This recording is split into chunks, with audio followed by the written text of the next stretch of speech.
But when did you know a Scotsman, even a dead one, miss a bargain?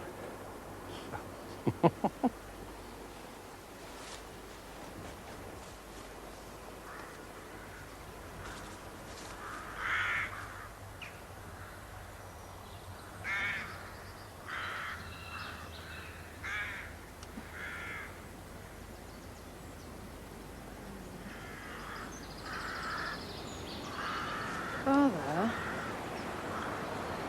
Well? Speak, daughter. It's Bertie. I'm worried. He... Drinks too much? Yes. But how did you know? Beatrix, I am your father. I know how much you love your brother. I know also that he is troubled. But, well, I'm sure with our help, he too will overcome. Is that not true, daughter? Yes, Papa.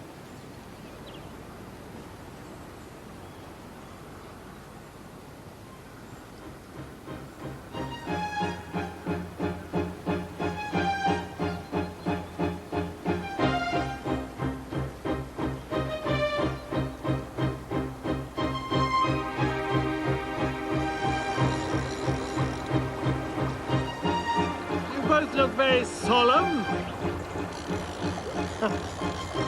What do you say to stickleback on toast for supper?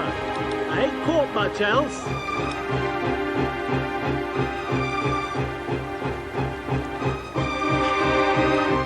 Beatrix, at 28, had by now gained an element of freedom through the sale of her pictures. Her brother Bertram was 22, and he'd left Oxford and was now painting in Scotland. At Heath Park, Burnham, in 1892, he'd met and fallen in love with Mary Scott, who came from Hawick, and they were later to marry and settle in Ancram. But at his marriage, he kept a secret from his parents for 7 years. Beatrix was still dependent upon her parents, and they were becoming increasingly dependent upon her. Fond as I am of your cousin, Caroline cannot stay. It is simply not convenient. But I never have visitors. It seems perfectly obvious to me that anyone of any sensitivity could see that I am far too ill to cope with such distractions. Oh, Mamma. Beatrix, I do not like this stubbornness. I have said no, and that is an end to it.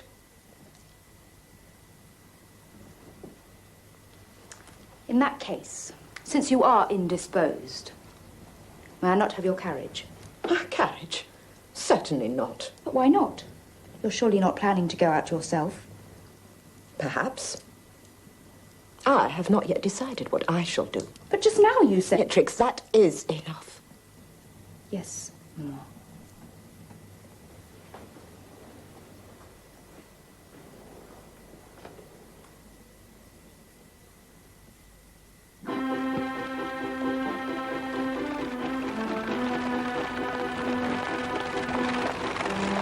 September 25th, 1894. Papa and I to Smelham Tower. It is in singularly perfect preservation, but barbarously bare. As a specimen of real border fortress in original state and preservation, it is most striking.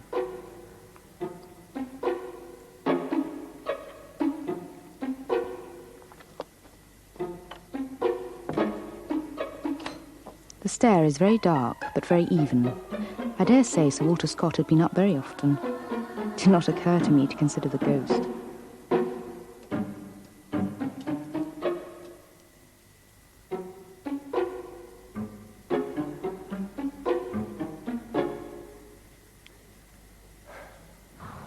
Above the vaulted roof is a very fine hall with several recessed windows with window seats and access to the narrow balcony beyond.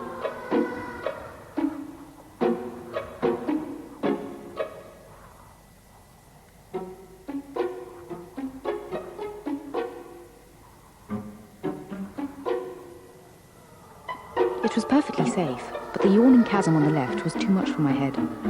I went half across to a window, but was glad to slide back along the wall, feeling sick.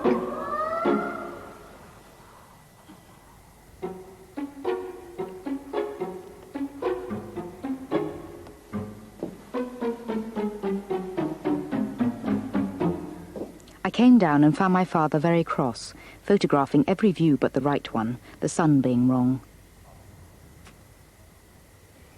Beatrix, I'm having enough problems with the shape of this wretched pile here without the added distraction of an intruder. Sorry.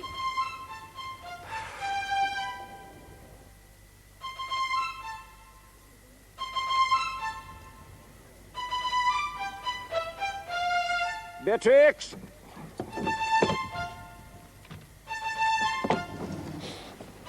Beatrix!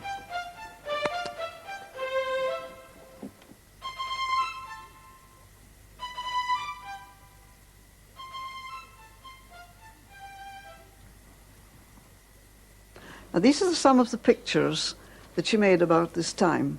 And you see, she's still including the points made by Charlie, the way the gills are attached to the stem, and how the stem looks when it's cut right down, and yet she's made a picture of the whole thing.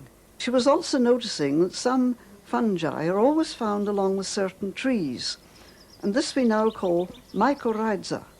She was one of the first in the country to notice it.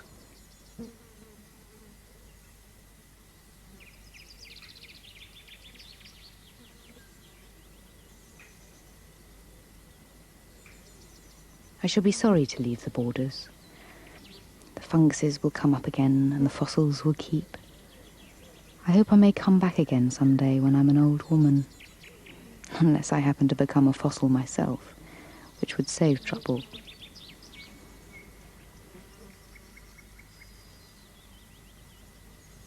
Beatrix's pictures were now selling successfully, mostly as Christmas cards or to publishers of children's annuals.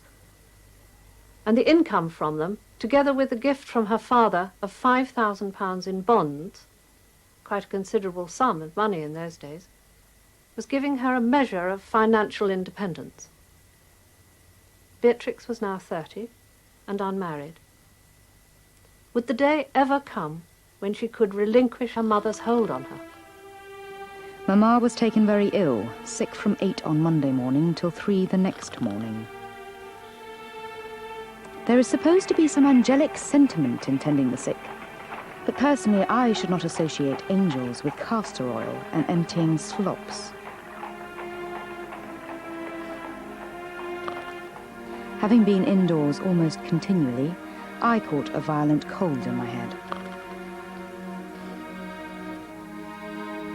I have become lower than is the habit for me, a cheerful person, but one must make out some way.